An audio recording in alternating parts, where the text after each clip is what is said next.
ces styles qui normalement ne peuvent pas encadrer les paquis, les noirs et autres qui dansaient avec des blacks, avec des rastas, avec des punks, et tout ça sans une touche d'agressivité, au contraire que des sourires partout, quoi.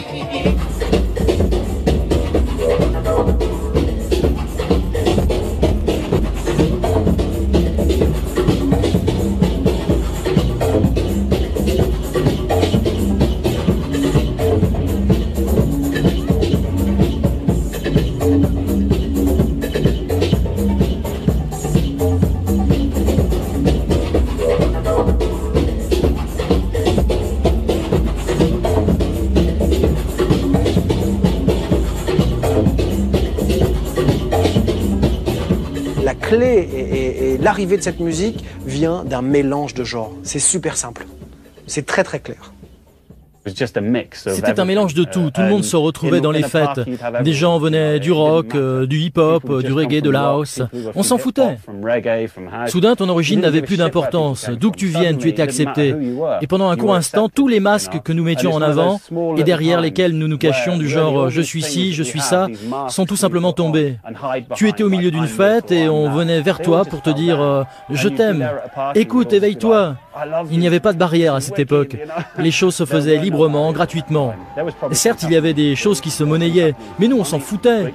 Ça ne nous intéressait pas, ça n'avait aucune importance.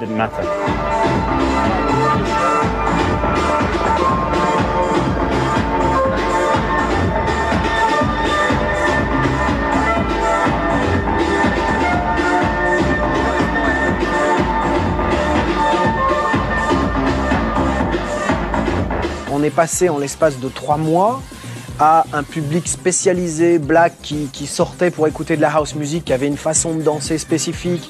Mais c'était un noyau, un noyau de 2000 personnes à Manchester. Donc on est passé de 2000 personnes à 30, 40, 50, 100 000, 200 000 personnes en l'espace de 3 mois. Je ne sais pas si tu t'imagines du truc. Ça a été extrêmement rapide, ça a été un réel raz-de-marée.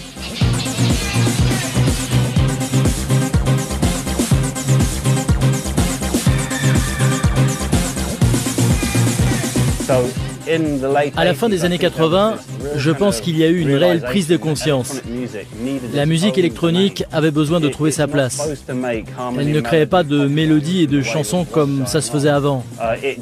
Elle avait besoin de créer son propre son. Elle avait besoin de se détacher, de trouver son propre mode d'expression. C'est pourquoi l'acid house a été si puissante à son arrivée, car elle a révolutionné toute la façon qu'on avait d'appréhender la musique jusqu'alors, et nous a éloignés des chansons pop, pour nous plonger dans cette sorte de transcendance, où le mix ne s'arrête jamais. Peu importe si la house music allait de pair avec les nouvelles drogues qui circulaient. Je ne sais pas pourquoi, c'est peut-être le destin. Mais c'est vrai qu'à cette époque, il y avait une vraie révolution dans la musique. Il y en a eu une aussi avec l'apparition de nouvelles drogues.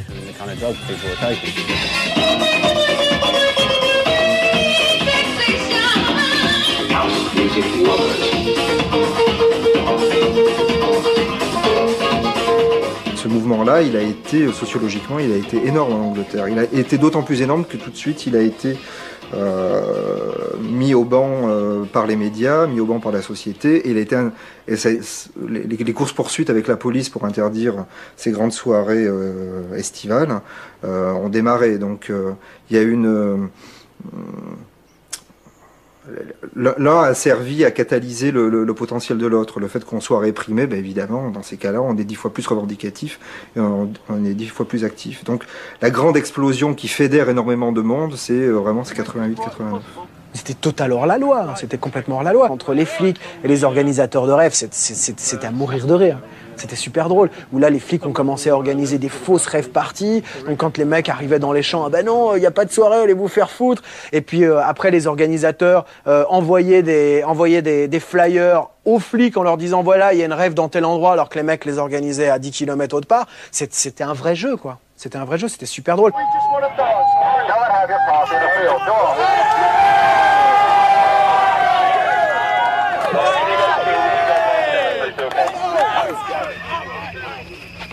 La police, ravie dans un premier temps de voir les méchants hooligans se transformer en doux rêveurs, semble débordée par le phénomène des raves. Elle ne sait plus comment réagir. d'autant que les organisateurs invoquent une ancienne coutume anglaise pour justifier la tenue de grands rassemblements techno. Une des choses intéressantes en Angleterre, je me souviens à l'époque, était qu'un grand nombre d'événements nomades avaient lieu sur ce qu'on appelle les terres communes. Ces terres avaient été en fait données au peuple plusieurs siècles auparavant pour qu'ils s'y rassemblent, pour organiser des festivals, danser, faire des trucs comme ça. Or, il s'est avéré, quand nous avons commencé à faire des fêtes, que la plupart de ces terres communes avaient été vendues à des propriétaires privés. Et donc, nous avons compris que ces endroits, qui étaient censés être à la disposition du peuple pour qu'ils se retrouvent, ne lui appartenaient plus. Ils avaient été tout simplement liquidés. Donc nous avons compris que même si nous nous rassemblions sur ces terres, la police pourrait venir nous arrêter. Ça nous paraissait très contradictoire à l'époque. Il va y avoir deux facteurs qui vont jouer. D'abord, les journaux, les tabloïds de Grande-Bretagne vont pousser des cris de vierge folle en disant attention, attention, on consomme de l'ecstasy dans les rêves, c'est dangereux. Comme si c'était comme si c'était la première fois qu'on consommait de la drogue dans un mouvement musical. Ils oubliaient un petit peu les années rock, hein, mais bon, passons. L'autre facteur qui est véritablement important, ça va être les notables qui commencent à s'inquiéter de voir leurs enfants aller si souvent dans les rêves et délirer et s'extasier au son de cette musique électronique. Ce sont eux véritablement qui vont alerter les autorités et demander à la police d'intervenir. Thatcher, qui avait déjà pas mal réprimé les punks, va émettre alors différentes lois. En 89, on essaye de suspendre les rêves par un corpus de différentes mesures. Et puis c'est surtout à partir des années 90 et de 1994 qu'on va cibler l'interdiction sur le milieu techno, ce qui va contraindre pas mal de rêveurs à fuir la Grande-Bretagne. Jeremy Taylor, the DJ stand immediately.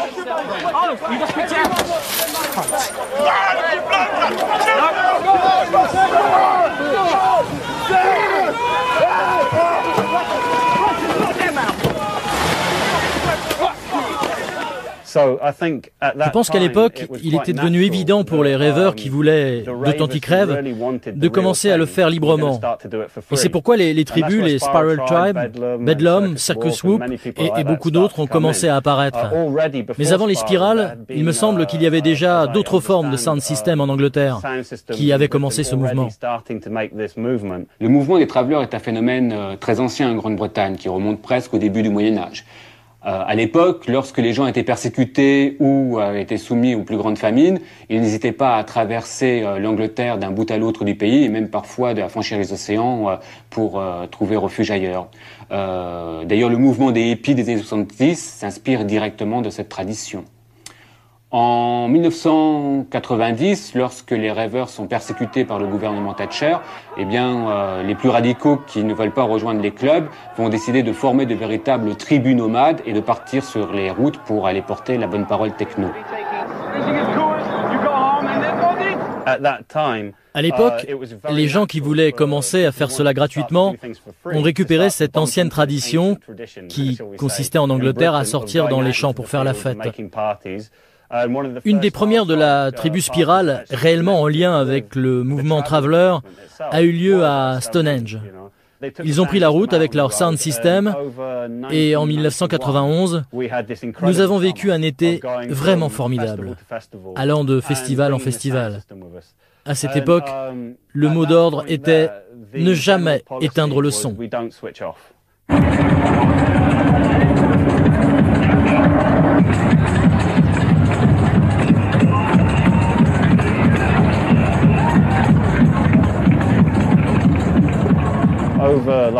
Pendant à peu près 2 ans, nous n'avons pas cessé de faire des tournées. Notre mouvement est devenu de plus en plus populaire. Cela nous a conduits au festival de Castlemartin. Ça a été la plus grande fête illégale de l'histoire de l'Angleterre, j'en suis sûr. Et ce n'était pas le cas uniquement pour les Spiral Tribe. Beaucoup d'autres sound systems les ont rejoints. Après cet événement, la presse a pris conscience de ce qui s'était passé réellement. Et le gouvernement a tout de suite réagi. 40 000 personnes se sont réunies sur le même lieu. À ce moment-là, les autorités ont commencé à chercher un moyen de contrôler le phénomène. Ils ont arrêté 13 personnes Et si je me souviens bien, la plupart faisaient partie du sound system Spiral Tribe. C'est donc à cette époque que le reste du groupe a quitté l'Angleterre pour rejoindre le continent, car il était désormais devenu impossible de continuer à travailler comme avant.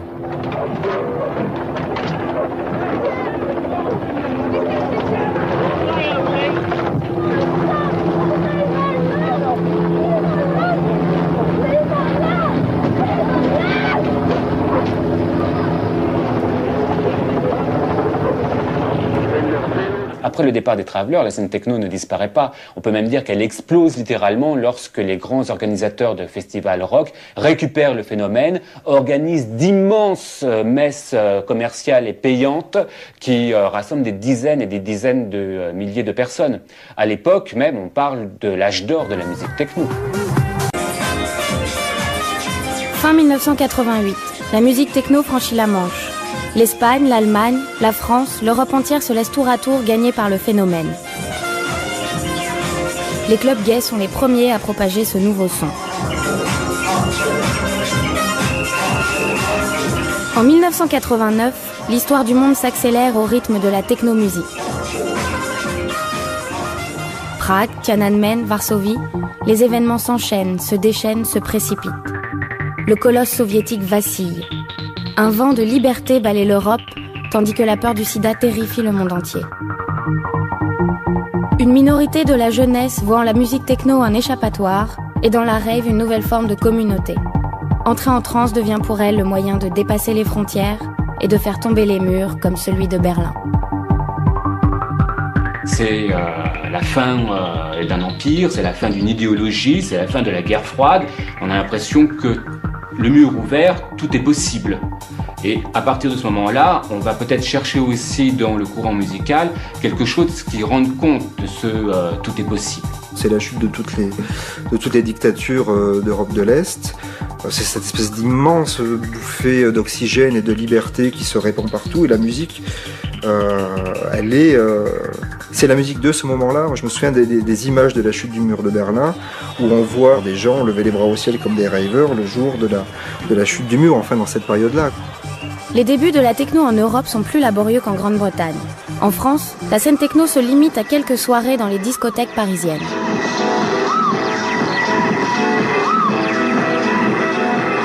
Il faut bien comprendre la différence entre l'Angleterre et tout ce qui s'est passé autre part. L'Angleterre, il y a une bombe qui est arrivée et ça, 3 mois, ça a rasé tout le monde.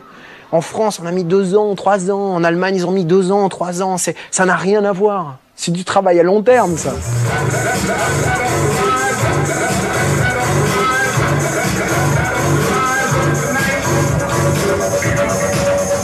À Paris, il y avait 3 boîtes qui faisaient un peu le même genre. T'avais le Boy, le Rex et le Palace, avec les soirées pyramides.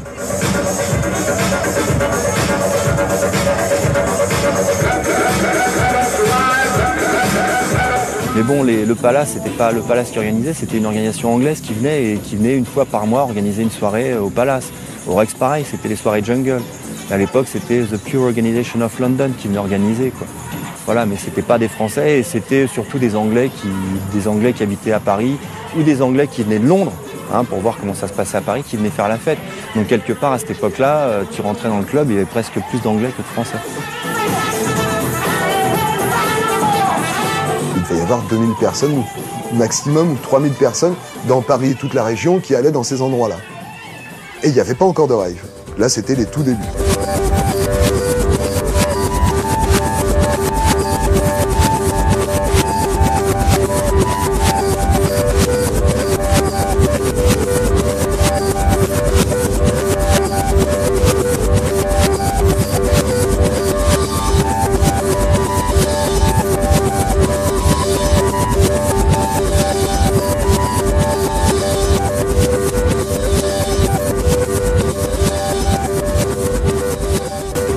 Il y a quelque chose qui s'est fait, on est passé à une vitesse supérieure, on a découvert autre chose. Donc les gens qui ont découvert ça, je pense, l'ont ramené petit à petit chacun chez soi. Par exemple Manu Casana qui l'avait découvert ou qui avait flashé dessus, en tout cas en Angleterre, a ramené ce type de fête et c'est comme ça que ça a commencé. J'ai emmené pour la première fois des amis en Angleterre pour vivre ce que c'était ce genre de fête, quoi. Ça, c'était en 88. Et donc avec ses premiers amis que j'ai emmenés en Angleterre, au retour de cette fête, on s'est dit, bon, il y en a marre, il faut faire des fêtes en France, quoi. Il faut que nos amis français puissent vivre ce que nous, on vient de vivre en Angleterre.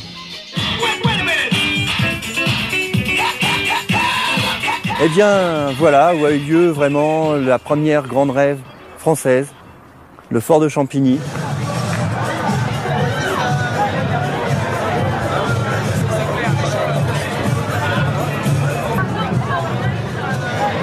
Hélas, les temps changent. Fort de Champigny, il y a eu un espèce de petit, on va dire, de petit Summer of Love français à ce moment-là, où les gens ont connu un véritable changement de paradigme en écoutant une nouvelle musique, en dansant jusqu'à l'aube, en étant dans un état d'esprit complètement différent.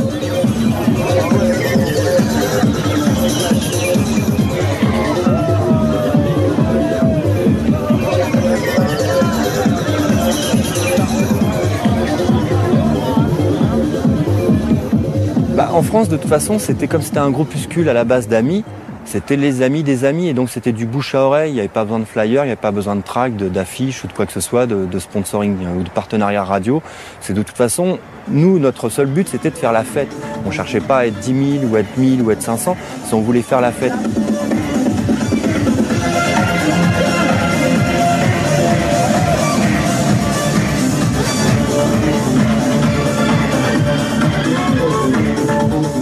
Et à l'époque, effectivement, tout le monde venait pour faire quelque chose. Les soirées étaient prévues. Enfin, dans la semaine, ça se préparait, ça cherchait un look, etc. Donc ça, c'était très important d'avoir des gens qui s'investissaient comme ça. On les voyait arriver le samedi soir. Et on sentait qu'ils avaient préparé leur fête depuis des jours ou des semaines, quoi. C'était absolument génial. C'était presque comme la Commedia dell'arte, quoi, mais dans un autre style, avec des chapeaux avec des miroirs, avec des trucs un peu orientaux, un peu asiatiques. Voilà, quoi, une mode avec beaucoup de couleurs. En le mettant, ça se gonfle. Donc, tu vois, ça fait comme un espèce de coussin sur la tête. Les performances aussi, c'était assez important d'avoir des gens qui faisaient des performances, qui jouaient avec des effets de lumière, avec tout un tas de choses, en fait. Ça pouvait être effectivement des gens qui avaient une formation de cirque et qui exploitaient ça autrement au travers des fêtes. Ça pouvait être des vidéos, des projections diverses, des machines, et il y avait une originalité. Il était rare de voir deux fêtes qui faisaient exactement la même chose. C'était génial.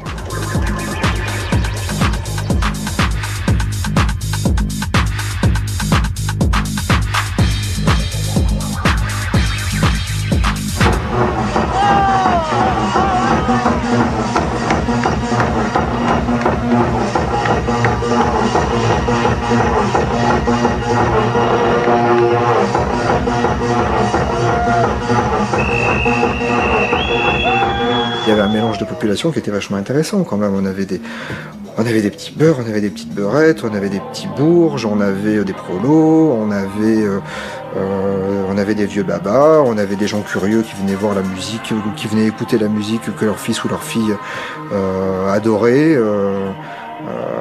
Donc c'est une machine à mélanger en fait, une machine à mélanger dans un hédonisme qui n'a pas tellement envie ni tellement besoin, peut-être, de se prendre la tête, telle qu'elle est pratiquée en tout cas dans nos styles de fête en France.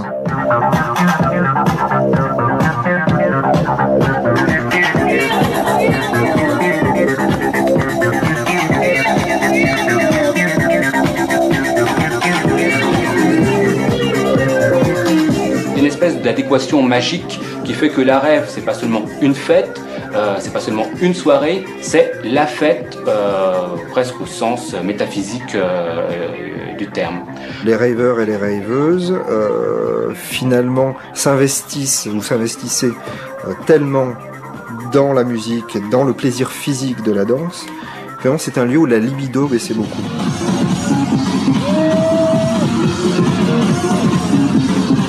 Si la drague marchait pas, c'était pas important vu que on s'éclatait avec la folie du moment. C'était ça qui comptait.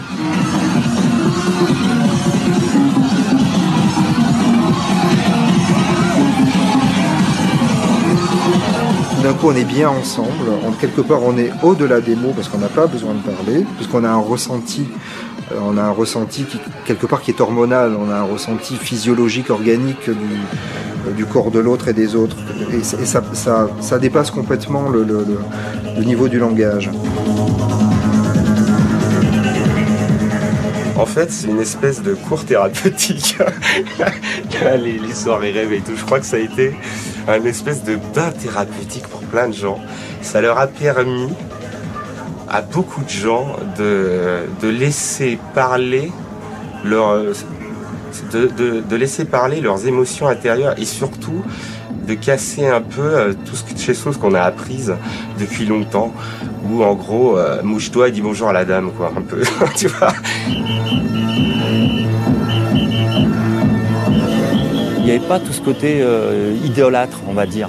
On n'allait pas pour voir un groupe.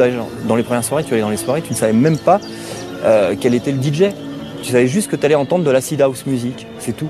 Et donc tu y allais pour la musique, tu y allais pour la fête. Si je me souviens bien par exemple de certaines fêtes à Mosinor, le DJ, donc là je parle des années 90, 91, à Mosinor à certains moments le DJ on le voyait pas, mais c'était pas très très important. Il n'y avait pas de danseurs, il n'y avait pas de go-boy, il n'y avait pas toute cette mise en scène nocturne, c'était vraiment tous ensemble. Et moi l'image que je garde vraiment très très forte, c'est cette affluence des gens face au totem des enceintes.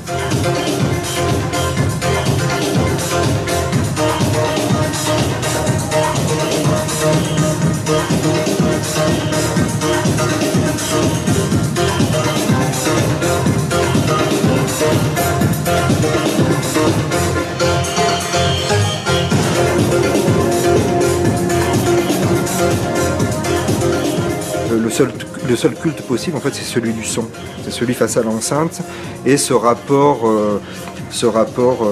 nouveau, libératoire que donne le son au corps, aussi bien d'une personne que d'un groupe de personnes. Et si la danse est si importante, c'est parce que le corps est traversé par le son.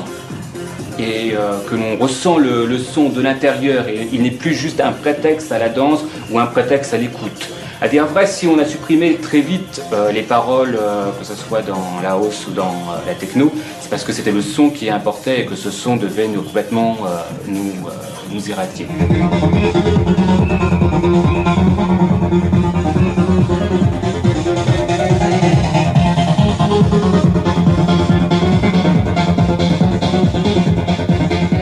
Et hop, tout le monde se retrouvait dans ces fêtes avec cette musique qui quelque part reprenait un peu de toutes les musiques. C'est ça aussi qui était bien dans l'acid house, le fait d'utiliser des machines pour faire ce genre de musique, et donc des samples, des échantillonneurs et autres, ça permettait justement d'aller prendre un petit peu de toutes les musiques, de toutes les influences, africaines, rock'n'roll, reggae, disco et tout ce qu'on voudra. Et donc quelque part chacun pouvait y retrouver son plaisir.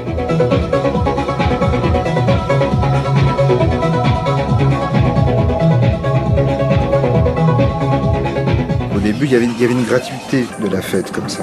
On venait s'y perdre pour mieux se retrouver et retrouver d'autres personnes.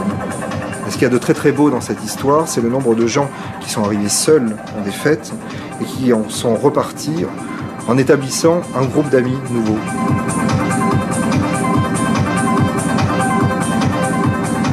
Les rêves ont permis un décloisonnement. Les rêves ont fait tomber plein de murs entre les gens, entre les jeunes. Moi, je sais bien que si j'avais pas vu ça, je serais complètement autrement. Ça m'a vraiment permis de m'exprimer sur plein de choses, en fait, quoi. Et parce que ça véhicule les valeurs traditionnelles, quoi, que tout le monde finalement a en soi, de liberté, de penser, de tout, d'imaginer, de créer, de confiance en soi, mais bien sûr, mais évidemment, mais pourquoi non, quoi.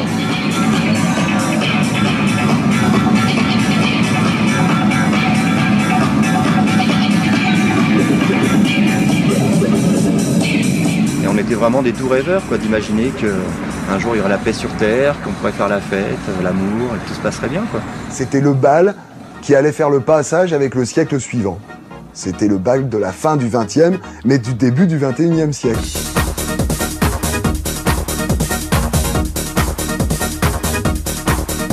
Ce qui était amusant, c'était de venir dans des lieux totalement problématiques, hein. Une péniche, un collège abandonné, une vieille usine, une champignonnière. Le lieu est important et le fait d'aller danser sous le pont de l'Arche de la Défense, d'aller danser dans un tunnel de la RATP, d'aller danser je sais pas où, dans des lieux vraiment insolites, c'était super excitant.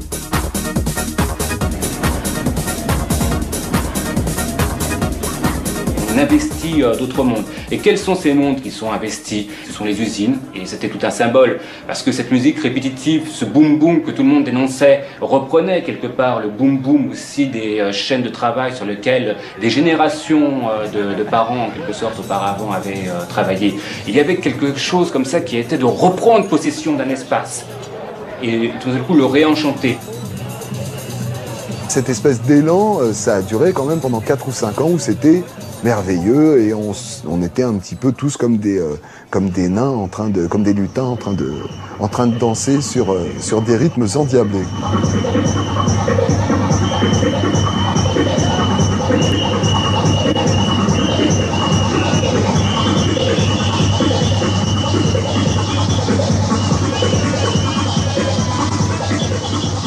Comme le rock a été en quelque sorte le fait d'une génération, celle de l'après-guerre, comme le jazz avait été aussi le fait d'une génération, eh bien la house et la techno va rencontrer une génération qui va s'y reconnaître, et de cette alliance et du va-et-vient entre les uns et les autres va créer véritablement un mouvement.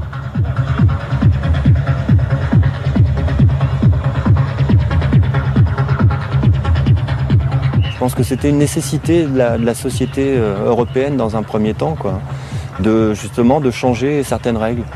Donc on a abattu le mur, donc on a abattu des murs nous-mêmes, puisque donc justement des punks se retrouvaient avec des gens qui aimaient de la disco, des skins se retrouvaient avec des blacks, et c'est ça qui était bien, quoi. Break down the walls. Une partie du sentiment européen pour une génération, elle a été créée effectivement par la techno, par cette attitude de fête qui est, moi j'aime bien le terme de début de rave, hein, c'est un anglicisme qui correspond tout à fait au français, parce qu'il y a une espèce d'homonymie avec le terme rave qui est assez intéressante. Mais ça a établi des liens dans toute l'Europe, parce que les amis qu'on a pu se faire à l'époque, par exemple, ce sont des Suisses, ce sont des Espagnols, ce sont des Anglais, ce sont des Allemands. Donc, en même temps, il y avait une consommation européenne de la fête. On partait à Berlin, on partait à Munich, on allait en Espagne, on allait en Angleterre. On allait facilement prendre sa voiture avec des potes à 4-5 et on faisait 300 km, 500 km pour aller dans un événement. Quand tu allais à la Love Parade, tu avais des gens d'Allemagne, de France, de Belgique. Dans des très grands événements, tu avais des gens qui venaient de partout. Donc c'était aussi une façon de rencontrer des gens, une façon de voyager qui s'est beaucoup développée tout au long des années 90.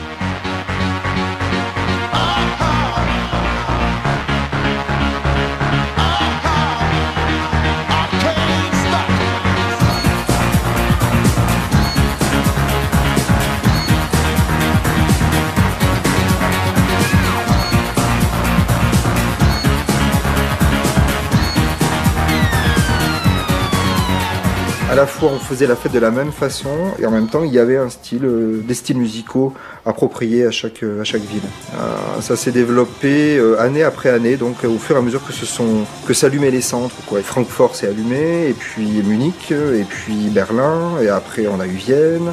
Après, on a eu des styles différents qui naissaient aussi bien à Lisbonne qu'à Barcelone. Il y a eu le rôle extrêmement important de la Belgique, enfin du Benelux.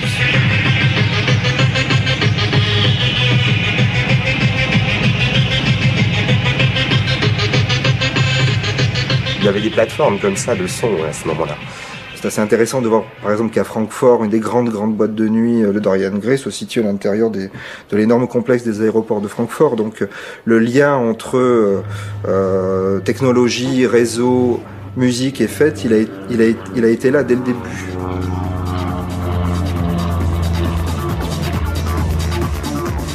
Il n'y aura peut-être pas eu de de mouvement rêve s'il n'y avait pas eu le téléphone portable, puisque les gens se donnaient les informations en se téléphonant les uns les autres, ou même pour trouver l'endroit même de la rêve. Il y avait cette dimension là. Donc il y avait une dimension utilisation des données technologiques, et puis après véritablement du jeu de piste sur place, parce que les informations c'était parfois très laconique, et pour trouver l'arbre qui correspondait au croisement qu'il fallait prendre, c'était pas du tout évident.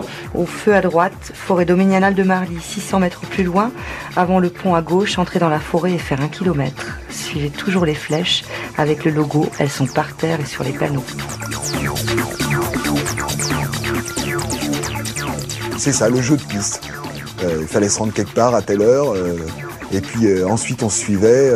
Souvent on arrivait dans des endroits complètement incroyables, genre forêt avec marécage, où tu sors de la voiture, tu sais même plus où t'es, et puis au loin tu vois une lumière rose, un laser qui fait dans le ciel, machin, et tu te dis c'est rencontre du troisième type, quoi.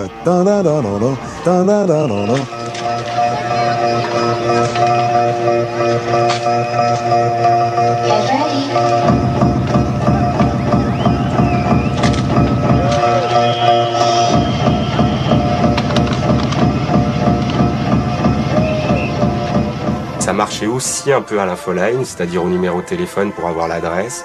C'était un peu ça le réseau. Les flyers commençaient aussi, bien sûr. Cette espèce de papier qu'on distribuait à tout le monde avec les informations qui est plus ou moins artistique selon les fêtes. Mais les 3/4 du temps, ouais, ça marchait à l'infoline ou au petit communiqué sur la radio, des choses comme ça.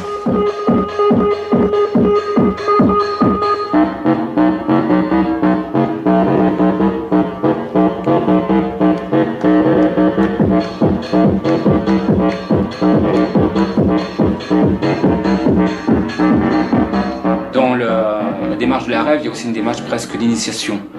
Il faut déjà connaître un petit peu le milieu techno, il faut avoir déjà des relais pour pouvoir savoir où ça se passe, et ainsi de suite. Donc il y a presque les rêveurs cooptent des rêveurs.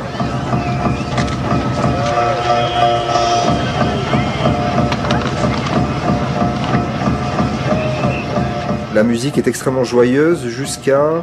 elle change de caractère, elle change de couleur, elle change de BPM aussi, elle va beaucoup plus vite, elle devient beaucoup plus nerveuse et beaucoup plus s'angoisser quelque part au moment de la première guerre du Golfe. Ça c'est vraiment une espèce de coup de tonnerre dans un ciel bleu où on est quelque part rappelé à de dures réalités. Je me rappelle très bien du soir où la guerre du Golfe a commencé, je jouais à la Luna. Et en l'espace d'une demi-heure, quand ils ont annoncé la guerre, je pense qu'il devait être minuit, 1h du matin, le club s'est vidé. D'un seul coup, le ciel tombait sur la tête de tout le monde, on avait peur de la guerre mondiale, et du coup, la fête était encore plus vive.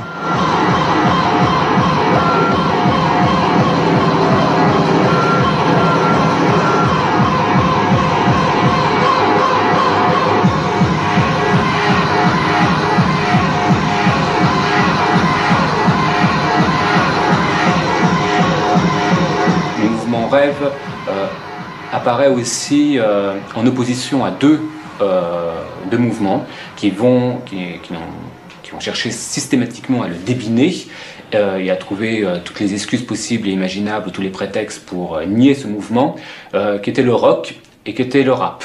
C'est la tchatch et la prise de parole qui est le plus importante dans le rap. Et le rap, finalement, il ramène la personne humaine, ou le poète de la rue, par exemple, il ramène le poète sur le devant de la scène. Alors qu'évidemment, la house et la techno étant des musiques sans paroles, si ce n'est des paroles volées au gré des échantillons choisis, il y a une différence absolument notable entre les deux.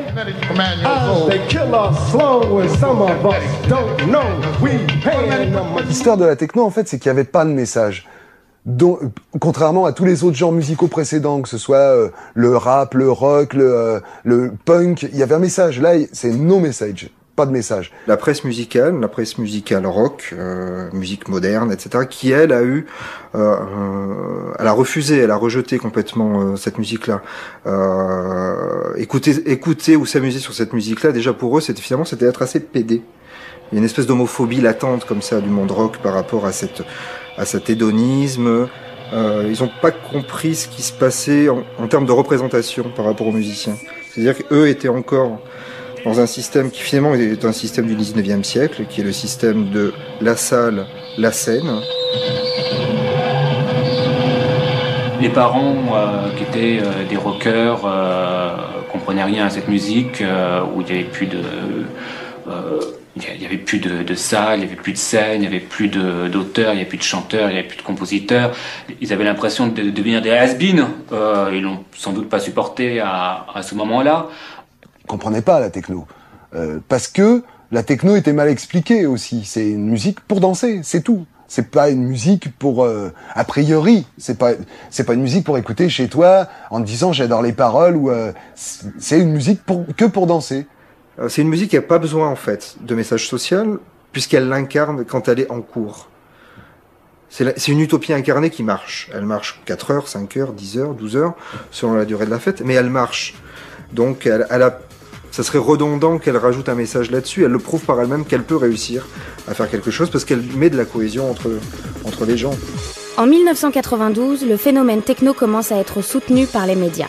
La première grande rave officielle se tient sous la Grande Arche de la Défense, tout un symbole. Alors même que la répression policière s'engage, la techno se prépare à conquérir le monde entier. Au milieu des années 90, bien que contestée par une partie de l'opinion publique et des médias, la musique techno connaît une vague d'expansion sans précédent. De Sarajevo au Japon, de Lisbonne à Saint-Pétersbourg, de Rio à Goa, une multitude de scènes s'ouvrent de par le monde.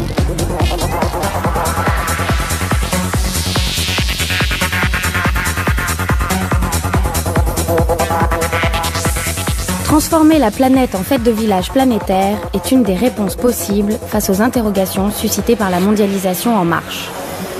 En France, la première rave techno au Festival des Transmusicales de Rennes est en 1992, un premier pas vers la reconnaissance culturelle. La première rave au trans à Rennes c'était tout un symbole parce que c'était en fait l'establishment français, culturel français, qui acceptait et qui reconnaissait ce mouvement musical, ce mouvement artistique en lui-même. Le rock ne voulait pas de la techno. Pour eux, c'était pas de la musique. C'était une musique technologique, un truc un peu comme la disco. Et le rock et la disco, ça a jamais fait bon ménage. Un truc pour danser, et en plus avec pas des vrais musiciens. Donc, c'est-à-dire qu'on avait tous les éclairages des concerts rock qu'il y avait pendant le festival. On avait 65 kilos de son, ce qui est énorme, qui était le son rock en façade de la scène. Et nous, on a ramené nos 40 kilos de son de techno, plus nos scans, plus nos lasers, et on a fait un espèce de truc comme un 14 juillet. Et en fait, il y avait donc 2500 rockers, 2500 raveurs qui se sont rencontrés à cette occasion. Et on a eu de la chance parce que la mayonnaise a pris assez rapidement, c'est-à-dire que les rockers ont commencé à rentrer dans l'histoire, tout le monde s'est mélangé et ça a fait une fête monstrueuse, d'où en est ressorti que Rennes est devenu un fief de la techno en 6 mois.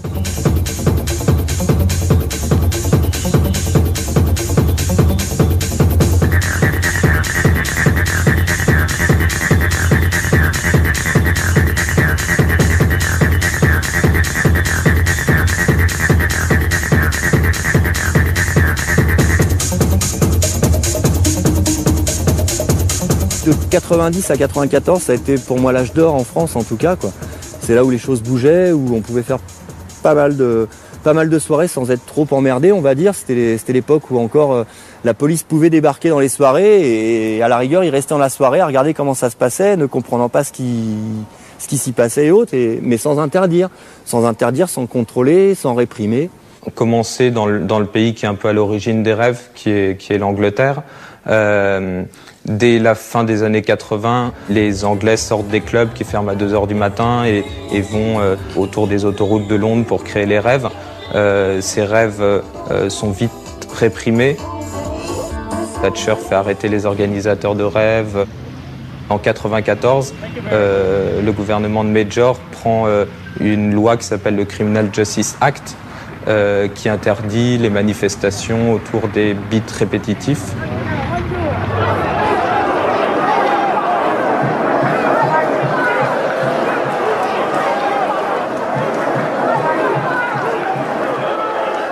L'autorité anglaise n'est pas allée par quatre chemins. Elle a interdit purement et simplement les rassemblements rêves. Hein. Donc, je vous dis, c'est encore une fois, c'est aussi cela qui a conduit un certain nombre d'organisateurs et de tribus à venir migrer vers la France comme vers d'autres pays, hein, pour exprimer, je dirais à ciel ouvert, leur passion de la techno.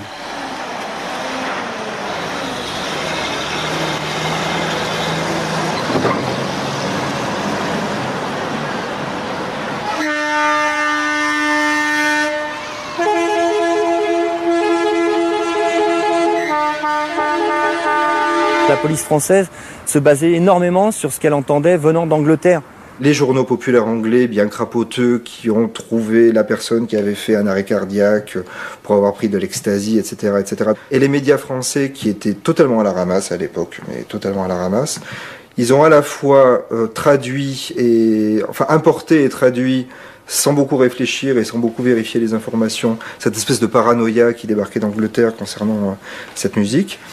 Et après, pour des questions sans aucun doute de génération de journalistes à l'intérieur des publications, il y a eu de la haine, il y a eu de l'incompréhension, il y a eu des articles absolument ridicules, de mauvaises informations qui ont été publiées par l'Humanité. Je pense que tous les journaux s'y sont mis à un moment ou à un autre à écrire vraiment des bêtises. Comme ça a été très médiatisé d'un coup, ils vont aller voir le moindre incident, la moindre rêve illégale qui réunit 200 personnes. Elle est tout de suite dans le journal local, puis à la radio, puis ça prend une dimension énorme. Souvent, il y avait énormément de gens qui parlaient de la musique techno sans avoir jamais écouté un morceau ou sans jamais avoir participé à une rave. Et il suffisait de les emmener dans une rave pour qu'ils se rendent compte que tout ce qui était les fantasmes qu'on avait développés dans la presse ne correspondait pas du tout à la réalité.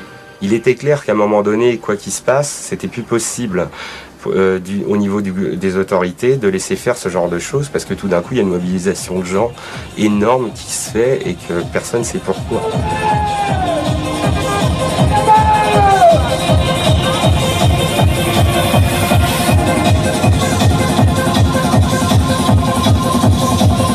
Tout le monde a été un peu surpris de voir l'ampleur que ça prenait de plus en plus.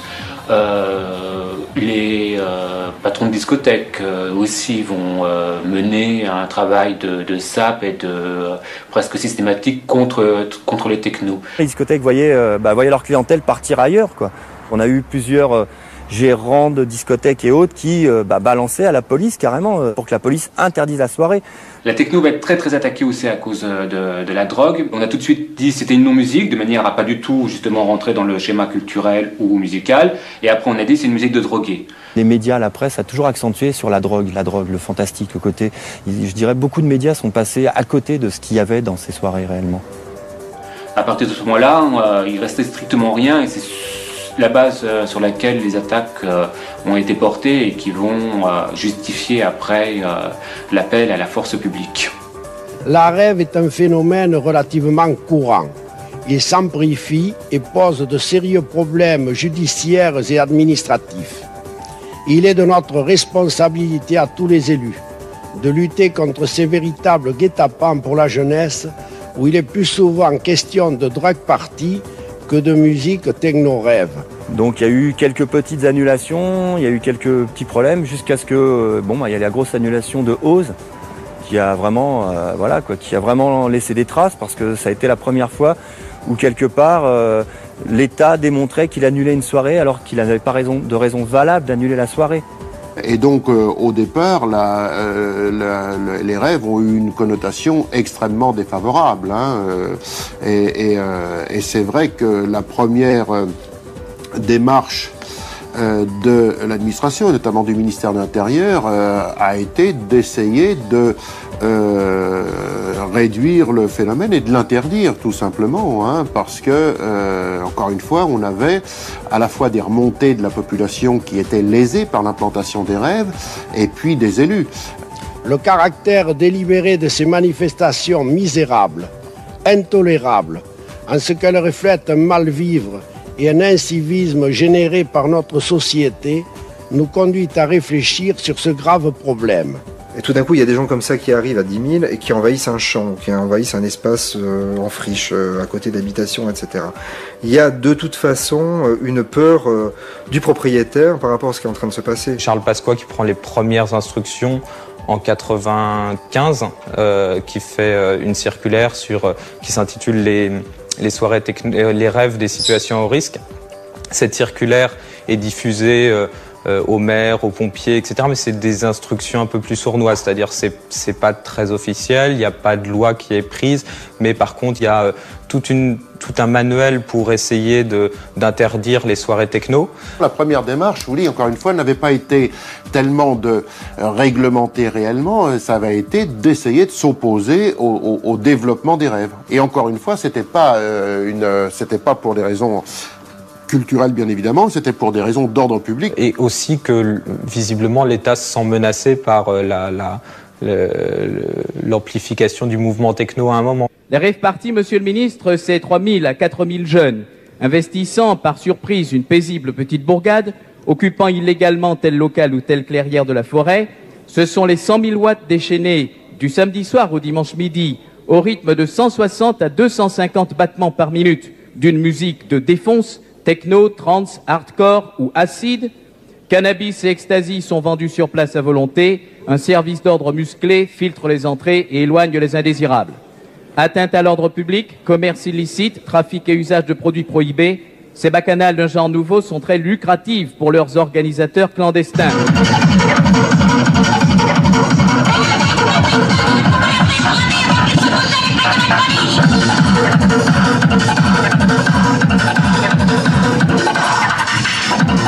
C'est la première fois où on voit dans différents pays, aux États-Unis, en Angleterre, en France, en Israël, des lois prises à l'encontre d'un mouvement musical. À partir de 95, il y a eu vraiment le creux de la vague.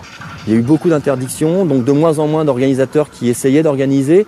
Mais ça générait quand même beaucoup d'argent. Donc les seules personnes qui ont pu récupérer ça, c'est les gens qui avaient le label rock. Donc avec le label rock, c'était pas des rêves, on s'en fout. On fait un festival de rock, mais on fait une petite tente de 4-5 000 personnes quand même, tu vois, on se fait quand même pas trop chier. On va faire un petit peu de caillasse avec quand même 5 000 personnes en plus, mais on va faire ça aussi.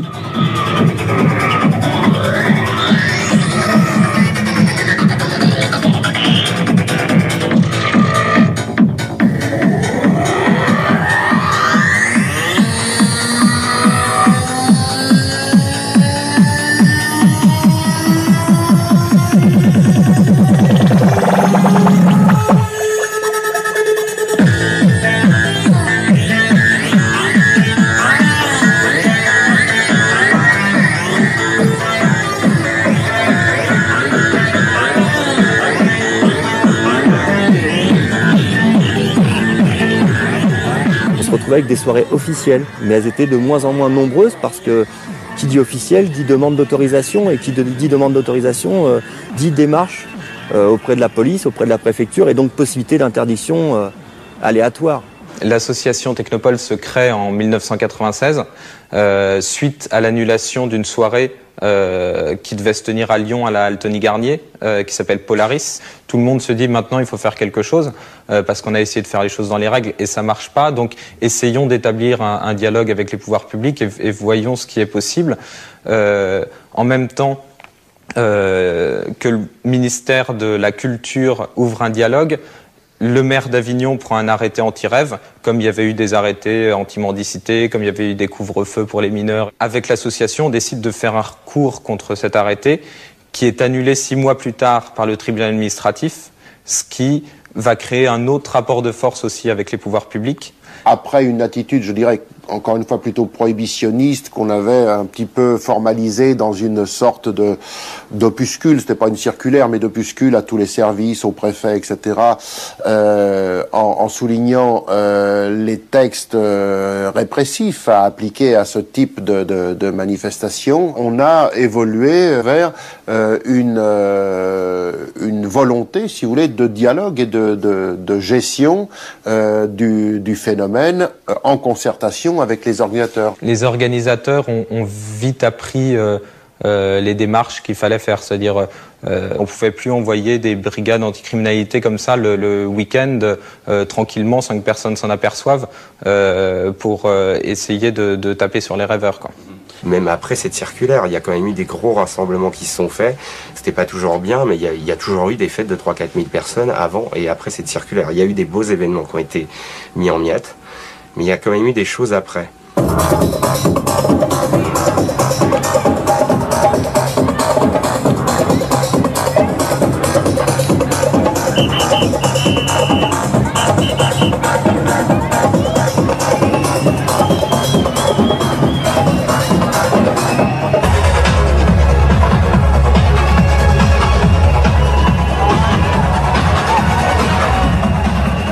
D'abord, le mouvement qui était quelque chose qui était au début assez parisien va véritablement se démultiplier partout en France.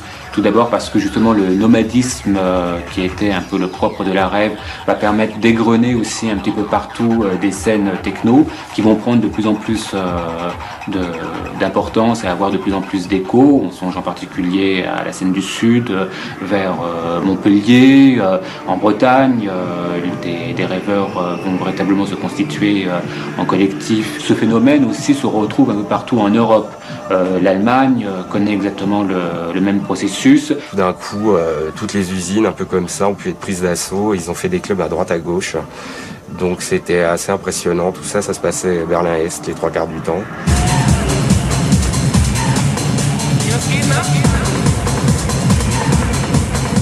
La Love Parade, c'est un peu le moyen de réunir Berlin-Est et Berlin-Ouest. C'est-à-dire que c'est une culture qui est enfin partagée par une jeunesse qui avait un peu perdu ses repères. La Love Parade a une vraie signification au départ, c'est-à-dire que c'est un événement politique, de rue, etc. Et puis elle va considérablement grossir, c'est-à-dire qu'elle va rassembler à un moment 1 200 000 personnes, ce qui est un événement très important, qui est des manifestations comme il n'y en a jamais eu en Allemagne, qui sont des manifestations à la fois qui ont un message politique, mais qui restent assez naïfs, de paix dans le monde, de tolérance, etc. Mais tout d'un coup, son message va être un peu en décalage, c'est-à-dire qu'il y a à la fois un message politique, Dr Motteux qui fait son discours sur la place à la fin de la Love Parade avec tous les camions qui retransmettent son discours, donc il y a ces 2-3 minutes un peu politiques, et en même temps, c'est la grande foire des marques, finalement il y a un côté un peu carnaval insignifiant de la Love Parade. Il y a eu aussi Mayday, l'énorme fête qui se passe tous les ans en Allemagne, qui rassemble, je ne sais pas, celle-là c'était 15 000 personnes, mais bon, c'est toujours des chiffres à tomber par terre. Où là c'est le rendez-vous officiel de l'année, en tout cas pour les Allemands et un peu aussi pour les Européens. Et donc là c'est à grande échelle, quoi. Alors, tout est à grande échelle, la déco, les visuels, la musique, c'est presque même caricatural parfois.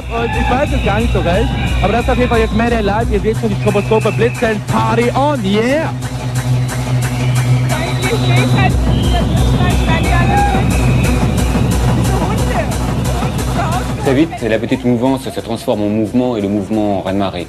En fait, la techno apparaît surtout dans les territoires en crise où la jeunesse éprouve le besoin de se libérer et d'évacuer ses peurs, par exemple en rentrant en transe. En Russie, elle apparaît au moment de la chute de l'idéologie communiste. Il faut savoir aussi que ce sont les technos souvent qui les premiers rentrent dans ces territoires en crise pour pouvoir apporter la bonne parole, comme par exemple à Sarajevo.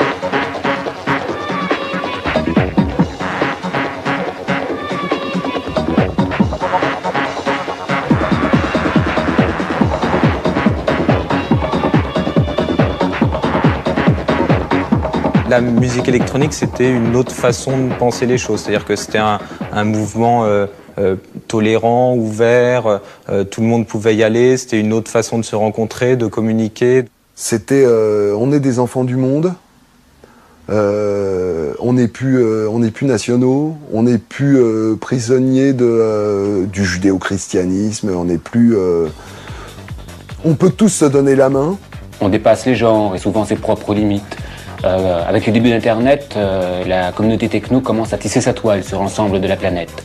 Le son fuse à la vitesse de la lumière, sans plus d'espace ni de temps. C'est un phénomène qui rebondit sur la planète au gré, sans aucun doute au gré de l'ouverture de nouveaux lieux, de nouvelles boîtes de nuit, d'un terreau quelque part économique et culturel à un endroit bien précis, à un moment bien précis qui fait que la fête naît à ce moment-là. Chaque scène musicale développe et génère son propre son. Et puis finalement le mot techno n'arrive plus à désigner une seule type de musique, mais un ensemble de courants et de variantes. Par exemple, l'Angleterre va développer la jungle, l'Allemagne va développer la trance ou les Pays-Bas le gabber.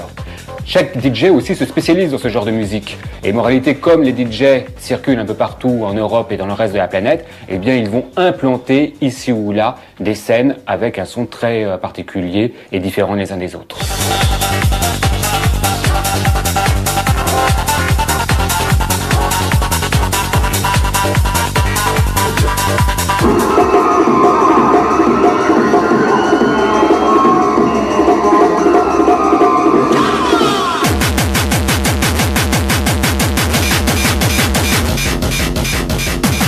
En France, c'était une fête plus techno, une fête plus jungle, une fête plus house, et c'était très rarement mélangé. Et petit à petit, c'est le DJ qui a pris le dessus, C'est le DJ qui s'est fait le plus remarquer, parce qu'en même temps, c'est celui qui véhiculait l'élément essentiel qui était le son, et les gens tout d'un coup ont pris le DJ comme repère.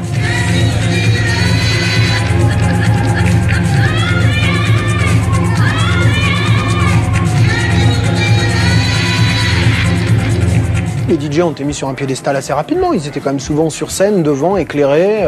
C'est eux quand même qui attiraient, dès le départ, c'est eux qui attiraient les gens quand même, c'est eux qui attirent les foules. Et c'est vrai que tu as des DJ qui fascinent parce qu'ils ont un truc sur scène, même s'ils font comme les autres, c'est-à-dire qu'ils jouent des disques. T'en as qui sont fascinants, puis t'en as d'autres qui sont chiants comme la pluie.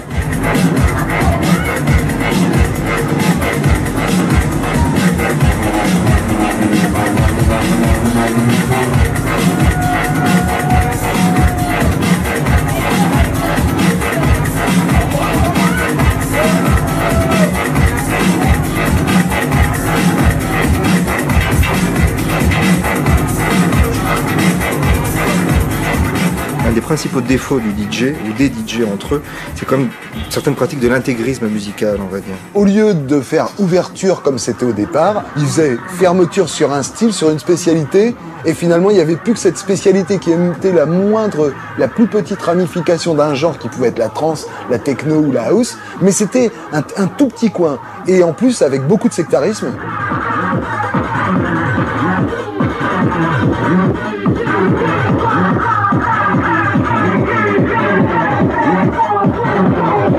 Il y a ceux qui ne jurent que par Détroit, ceux qui ne jurent que par New York, ceux qui ne jurent que par le clubbing. Le temps des premiers rêves correspond à une génération bien précise. Les années passant, eh bien, cette génération va peu à peu s'essouffler, d'autant que la musique, elle, ne cesse de voir son rythme s'accélérer. Et puis il faut dire que tout le monde aussi en a un peu assez de la répression policière et des interdictions.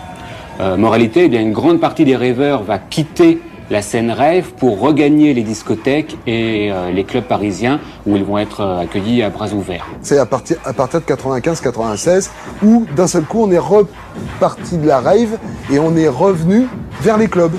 Ça s'est retransformé en club et on est rentré dans le commerce de la techno.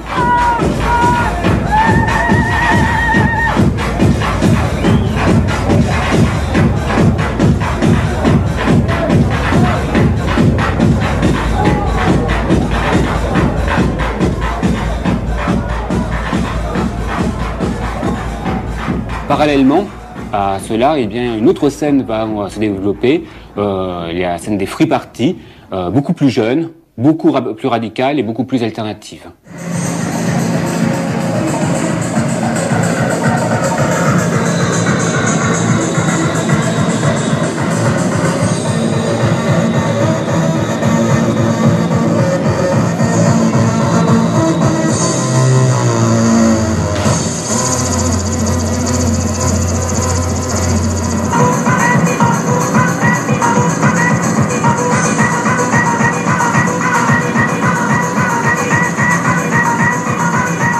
Je pense que les free parties, c'est de toute façon une radicalisation de la rave. Je pense qu'ils sont radicalisés. Pour moi, c'est ni plus ni moins des rêves. Ils n'ont rien de nouveau. Maintenant, c'est une rêve gratuite, mais les rêves étaient une espèce de radicalisation par rapport au clubbing, à tout ça, à ce côté un peu fashion. Nous, on n'en a rien à foutre. On va dans des champs, on peut danser les pieds dans la merde, on s'en branle. Les free parties, c'est la même chose. Donc c'est la réponse aux rêves, mais c'est ni plus ni moins des rêves. Free party, ça voulait pas dire à l'époque soirée gratuite. Ça voulait dire un esprit de la fête libre. Free avait deux sens, c'était soit gratuit, soit ça voulait dire liberté. Et certains organisateurs ont préféré garder la notion de gratuit plutôt que de liberté, quoi. C'est-à-dire que le Teknival est plutôt devenu un grand rassemblement gratuit qu'un grand rassemblement libertaire.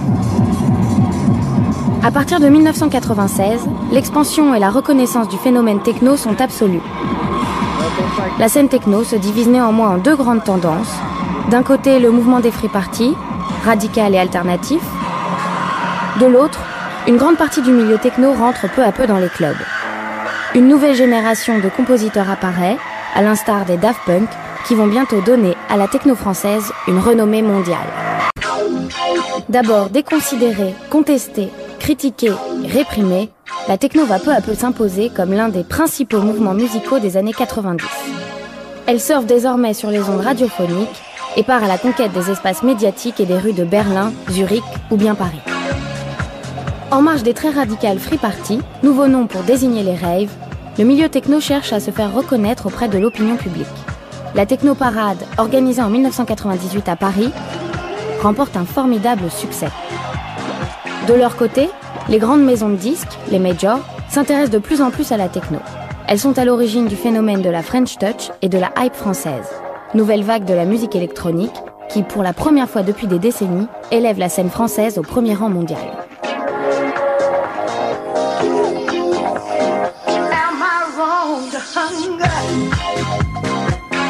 La French Touch correspond à une nouvelle génération de musiciens ou de groupes comme les Daft Punk, Étienne de Crécy, Cassius ou Dimitri from Paris. Ceux-ci vont associer le son de la musique électronique à un répertoire de musique plus instrumentale, puisé souvent dans le rock, dans la world music, dans le jazz ou même dans la musique classique. Il ne s'agit pas simplement d'un remix. Il s'agit véritablement d'une fusion qui va créer une espèce d'atmosphère, de couleurs et de sonorités particulières qui va éclater aux oreilles de la planète.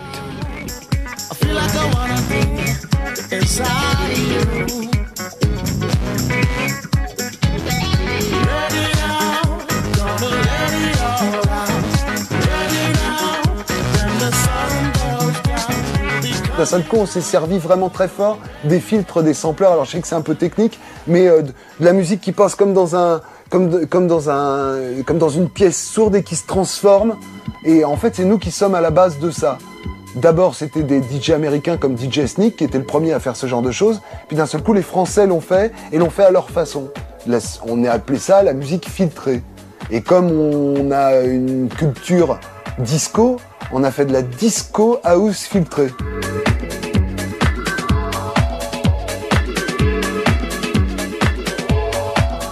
Ça a été assimilé à un pseudo-son, mais le son existait déjà dans d'autres endroits. C'était de toute façon inspiré de la musique américaine. On s'est toujours inspiré en techno, en tout cas au départ, par la musique américaine. Après, les choses ont évolué. Mais c'était inspiré de la house noire américaine. Mais de manière très fine et en essayant de raconter peut-être plus une histoire, de faire un juste milieu entre le track de club et la chanson. Un espèce de truc où on fusionne un petit peu tout.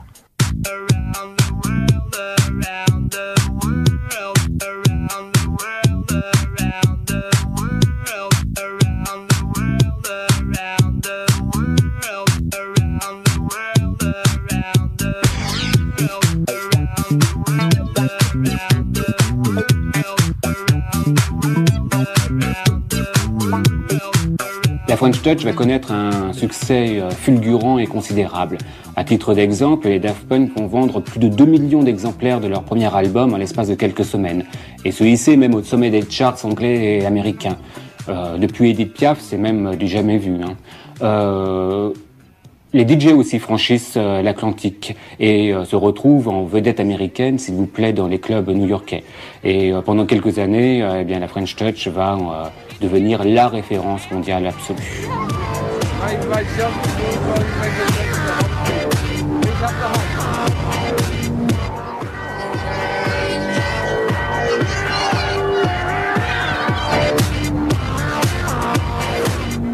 Il y a eu pas mal de productions au même moment françaises, c'est-à-dire que les journalistes, tu sais, c'est l'Angleterre qui fait tout. En tout cas, jusqu'à cette époque-là, c'était l'Angleterre qui faisait tout.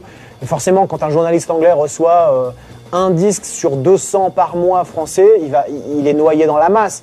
Après, quand il va recevoir 6 ou 7 disques dans un mois, tu vois, tu as 7 disques comme ça sur une pile, ça prend déjà un petit peu de place. Et tu vois Virgin, patati patata, tu dis, ah, tiens, c'est intéressant. Avec des bios comme ça, et avec de l'argent derrière, et puis un gros système marketing, forcément, les Anglais se sont dit, ah putain, il se passe un truc. Et la presse s'est dit, il se passe un truc en France, il faut qu'on aille voir. Ils sont venus tout de suite pour rencontrer 2-3 personnes en France. Ils se sont dit, il y a un mouvement qui explose en France, alors que le mouvement n'était pas du tout solidaire. Parce que les gens de l'explosion de la French Touch, ils ne faisaient pas partie du mouvement, ils sortaient jamais en rêve. La musique électronique commençait à devenir reconnue en tant que telle. C'était plus simplement le boom-boom machine mécanique. Là, tu as l'apparition de tous les DJ étrangers, français, producteurs, labels, des boutiques de disques fleurissent un peu partout en France. Ça, c'est 97-98.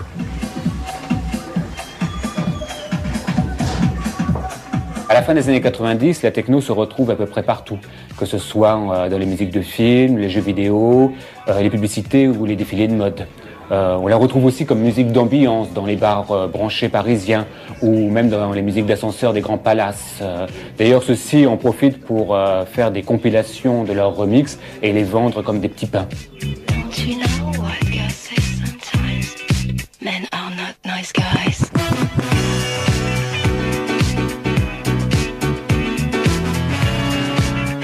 En même temps, il y a beaucoup de designers qui ont travaillé en parallèle avec de la musique électronique.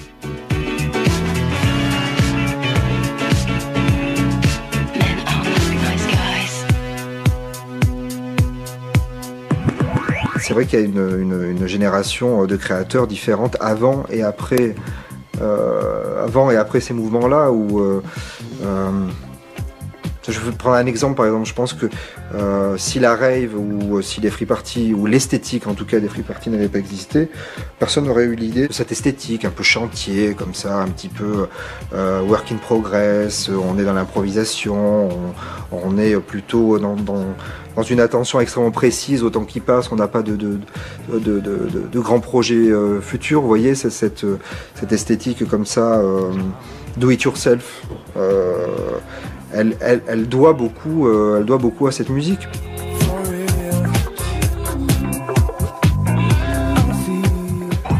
Après le succès de la première rave au Palais de Tokyo pendant la fête de la musique de 1993, s'impose l'idée d'organiser un festival techno à Paris, calqué sur la Love Parade. Grâce au soutien de quelques hommes politiques de droite et de gauche et des grands médias, 5 ans plus tard, la première techno-parade fait défiler ses chars dans les rues de la capitale. 200 000 personnes les suivent dans un esprit bon enfant.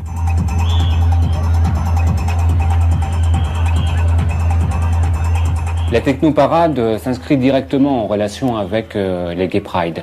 Depuis des années, les homosexuels, au cours de leurs manifestations annuelles, avaient balancé le son techno dans les rues de Paris ou de Berlin. Toutefois, les organisateurs de la technoparade et le milieu techno en général ont toujours cherché à se démarquer de cette référence, sans doute trop connotée à leurs yeux.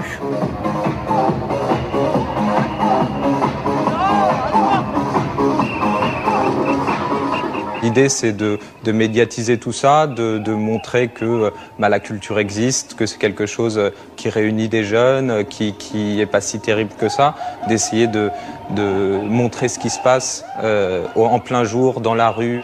La technoparade en 1998, c'était pour les politiques une manière d'essayer de récupérer le succès colossal que la Love Parade avait eu à Berlin depuis quelques années. Plus d'1 million de personnes dans les rues de Berlin. Quel homme politique qui cherchait à se faire le chantre et le porte-parole de ce mouvement-là n'aurait pas rêvé d'une pareille manifestation dans les rues de la capitale. Certains disent les gens qui participent à la techno ne sont pas des rebelles, ne sont pas des insurgés, ne contestent pas la société. Mais en même temps, le message qui est dit à travers les regards, à travers les comportements, à travers la manière d'être, c'est un message, pour moi, important. C'est un message qui préfère la tolérance à l'intolérance, qui préfère la paix à la violence, qui préfère la communion à l'exclusion. Il y avait une revendication, il y avait une manifestation, il y avait quelque chose de gagné. Mais cette technoparade, elle peut exister que en se développant avec des sponsors, en ayant des subventions publiques, mais qui mettent l'association dans quelque chose de pas très sain vis-à-vis des pouvoirs publics avec qui elle discute.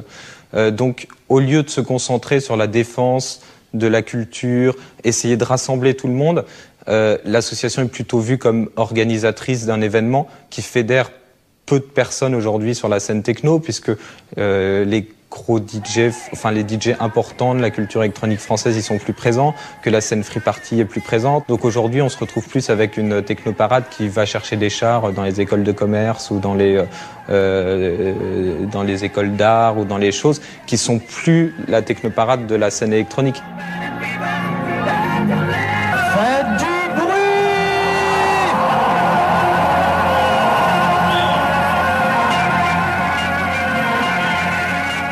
Moi, ce qui me gêne avec la technoparade aujourd'hui, c'est que la naissance de notre musique vient d'un mélange musical. On est d'accord, c'est acquis ça. Et que la technoparade ne s'adresse qu'à la techno. Je trouve ça super triste. C'est-à-dire que nous, on vient d'une culture multimusicale et que par contre, les seuls festivals qu'on fait aujourd'hui ne sont pas multi ou plurimusicales. C'est pas normal ça. Et c'est vrai que aujourd'hui, c'est un peu un événement récurrent, ça fait un peu l'événement de lancement des marques de la rentrée, plutôt qu'un événement qui avait une vraie signification.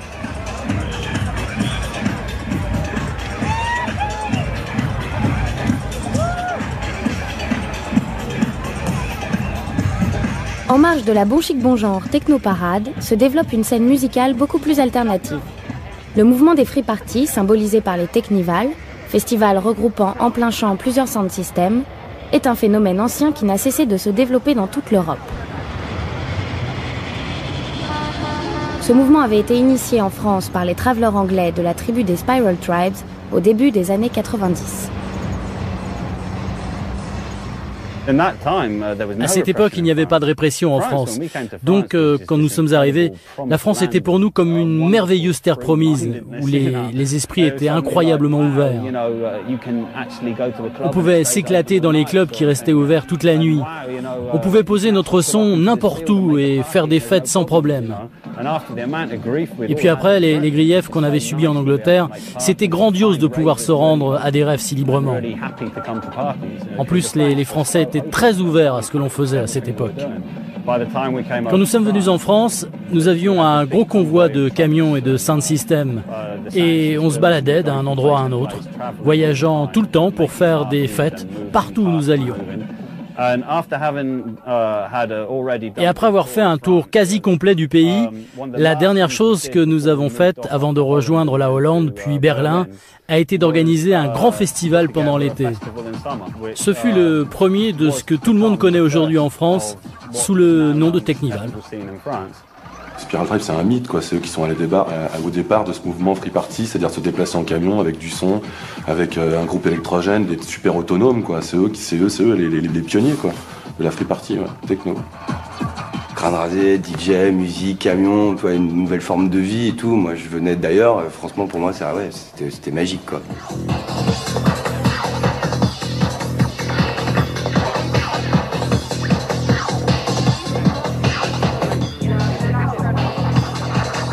En 1990, au moment des premiers rêves, le monde était ouvert. Après la chute du mur de Berlin, tout était possible. En fait, les belles espérances n'ont pas véritablement duré. Et en 1996-97, eh bien, la jeunesse s'aperçoit que l'ensemble de la planète a été reprise en main par des idéologies, le libéralisme à tout crin ou même l'ordre moral. On revient en quelque sorte à un système très classique d'opposition du pour et du contre. Et rapporté au mouvement techno, on peut dire que les free parties développent cette nouvelle tendance. Moi, je suis allé en free party parce qu'il y avait une dimension subversive. Parce que pour moi, la liberté qu'il y avait là-bas, c'était hautement subversif, quoi. Par rapport à tout ce qui était établi, des beaux clubs, des salles de concert avec la sécu, tu rentres, à 5h t'es dehors. La free party, c'était tout le contraire. La free party, ça finissait jamais. La free party, il n'y avait pas de mec qui te foutait dehors parce qu'ils s'étaient rempli les poches avec l'argent que tu avais dépensé. La free party, c'était libre. Et la liberté, au niveau individuel, il n'y a rien de mieux de toute façon. Et la liberté au niveau collectif, c'est tellement rare que ça justifie presque toutes les errances et toutes les erreurs de la free party. La scène free était très ouverte, les soirées durent longtemps, les DJ ont accès aux platines, on va pas voir des stars, on vient se rassembler, écouter de la musique. Donc il y a beaucoup de gens qui ont commencé par la free et qui ont pu s'exprimer de cette façon-là.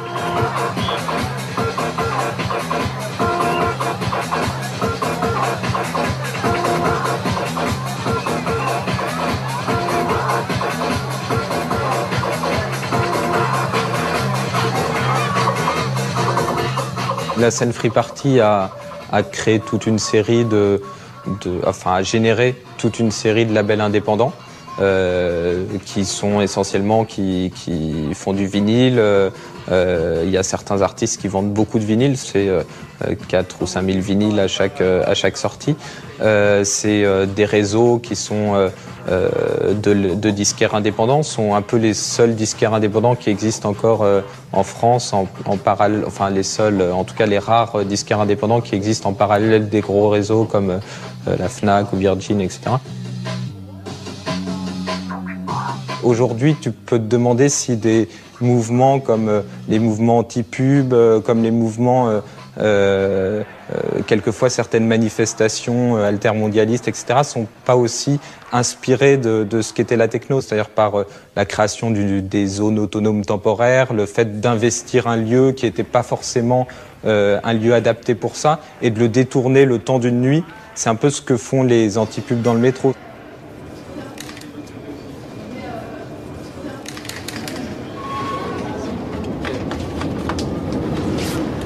Le mouvement des free parties et celui des altermondialistes se développent à peu près à la même époque. De là à dire qu'il existe une convergence entre la scène de la musique alternative et les altermondialistes, il y a un pas difficile à faire.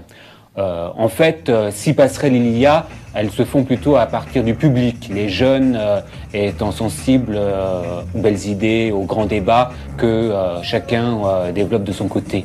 Mais dans la réalité, les deux scènes restent particulièrement autonomes. À preuve, le Technival qui a eu lieu sur le plateau du Larzac en 2003, d'un côté, on a trouvé José Pové et ses amis, de l'autre, les free-parteux et les tuffers, et aucun ne s'est véritablement mélangé.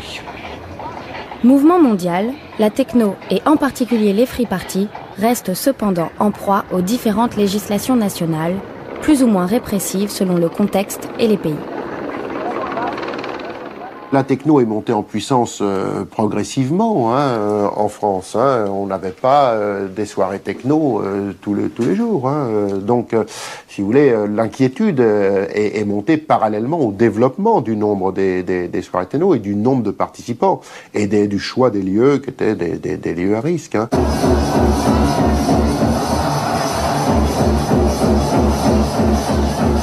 Molitor, c'est la dernière grosse rêve qui est organisée avant la loi sur la sécurité quotidienne. C'est peut-être une qui a inspiré la loi parce qu'on se retrouvait au centre.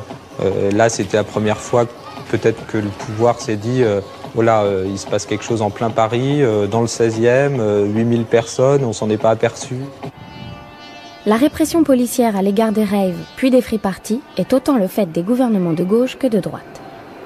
Après la circulaire dite Pasqua de 1995 qui met en état d'alerte les autorités, et celle de Chevènement de 1998 qui entend responsabiliser les organisateurs de rave, la loi sur la sécurité quotidienne dite Mariani durcit les moyens d'action contre les free parties illégales. Pour l'instant, on aussi dépend beaucoup du ministère de l'Intérieur pour des raisons de sécurité. On est un mouvement, une culture, un mouvement artistique à part entière. Donc à ce titre-là, on demande à être entendu par le ministère de la Culture.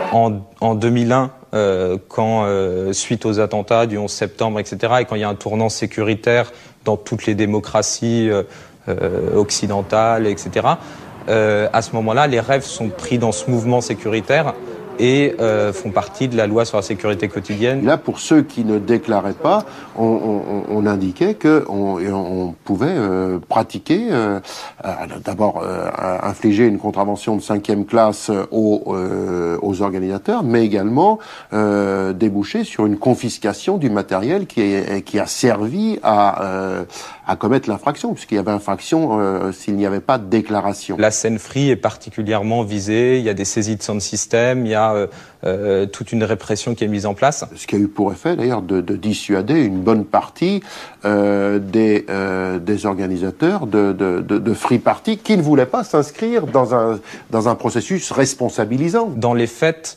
alors qu'il y avait 300, 400 free parties en 2001, on se retrouve finalement en 2003 avec une trentaine de free parties autorisées. Une répression qui va considérablement à la fois diviser la scène techno et puis permettre au nouveau ministre de l'Intérieur, à Nicolas Sarkozy, de s'engouffrer dans la brèche en essayant de montrer que ce que la gauche n'avait pas pu faire, il peut le faire. Mais la politique à ce moment-là a été de dire devant les grands médias, regardez, on autorise des événements parce qu'ils amènent les caméras les jours du Technival, dans le Larzac, etc.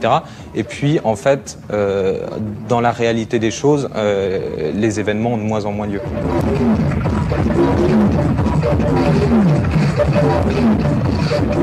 Dans les free parties, on se frappe la tête littéralement au mur du son. Et il y a dans ce mouvement quelque chose qui rappelle un petit peu le mur de la société qui se dresse devant les teufeurs. Une petite partie d'entre eux a tendance même à chercher la marginalité, un petit peu comme les anciens punks. L'image qu'on peut en avoir de l'extérieur, c'est-à-dire le punk à chien, le mec en kaki qui marche la tête baissée et qui râle tout le temps, et ça a une part de vérité. Et ça la faute, elle appartient aux mecs qui n'ont pas pu passer de message et peut-être à cette musique sans parole qui nous a pas aidés. Cet espace qu'on avait rêvé, ou du moins j'ai l'impression que les gens qui s'étaient investis au début, qui avaient mis leur énergie, avaient rêvé tolérant, libre, ils n'ont pas réussi à faire passer assez de messages pour que ça le reste. Et aujourd'hui, on est dans un mouvement classique et même peut-être plus intolérant que les autres. C'est devenu un peu une mode, c'est-à-dire que le Technival aussi est devenu une mode. Le dernier Sarkoval, c'était les gens attendaient sur TF1 le lieu du festival. Bien, il y a pas photo. Tout le monde venait, tout le monde savait où était l'endroit, tout le monde. Donc c'est devenu quelque chose qui avait plus tellement de sens, qui en tout cas avait plus le sens qu'il avait. La mort de la free party, c'est à partir du moment où la free devient dogmatique, apparemment, à partir du moment où il y a un code vestimentaire, à partir du moment où il y a un code musical, à partir du moment où il y a toutes ces choses-là, la free party elle est morte, parce qu'à la base la free party, justement, c'est l'éclectisme, c'est des gens de tout milieu, tous les genres de musique, et ça a marché. Je sais même pas si ça a marché.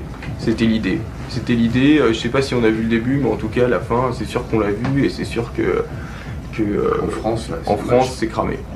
Ce soir, grand concert gratuit à partir de 21h à Beer Picking, école 700. Venez nombreux.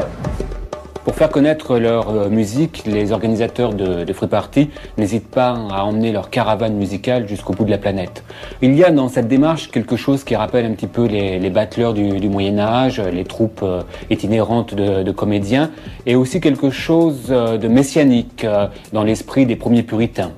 L'esprit d'ouverture en plus peut-être. On est parti pour une trace de 15 000 km à travers un peu les pays d'Afrique noire, occidentale, Afrique de l'Ouest, à travers le Maroc, la Mauritanie, Sénégal, Mali, pour finir de nouveau en Mauritanie. et toujours avec ce même objectif qui est d'exporter un petit peu, pas comment dire, ce mode de vie, parce qu'en Afrique tu peux pas exporter ce type de vie, mais par contre cette musique.